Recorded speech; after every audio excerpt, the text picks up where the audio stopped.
And joining me now in the studio is Bora Bayraktar. He's a lecturer at Istanbul Culture University, and he's also a former journalist who's covered the Middle East and the Turkish military extensively. Bora, thank you for joining us in the studio. What exactly is Erdogan hinting at when he talks about expanding Turkish military operations? I think there are more than one message here. First of all, it doesn't mean that Turkey wants to expand its territory. We should, I think, put it in this way. But this is a warning to the small groups like extension of PKK in Syria, PYD and other groups. Also, I think in a way, he is bargaining with the big powers who are in the field, like the US and Russia.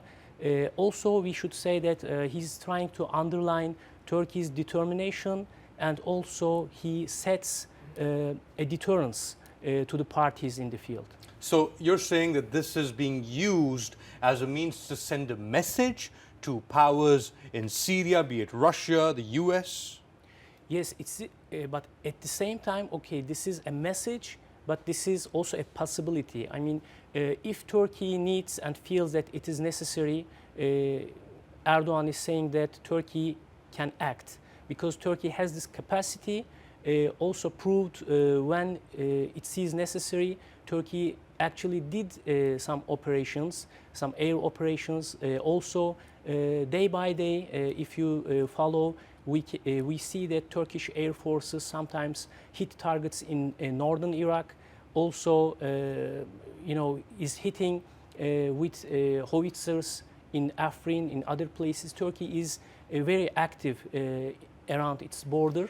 And a month after the coup, just over a month, you had Operation Euphrates Shield, where the Turkish military went in to clear Jarablus of ISIS or Daesh, as well as provide a deterrent against the YPG. What would you say to criticism that the Turkish military, after the coup, as you mentioned, a lot of the soldiers and some of the high command was removed of having suspicious ties to FETÖ? What would you say to people who say the Turkish military might be stretched so thin that it doesn't have the operational capacity to expand operations? I don't agree with that, actually, because Turkish army proved its capacity and capability during the Euphrates Shield operation. It was a time of chaos.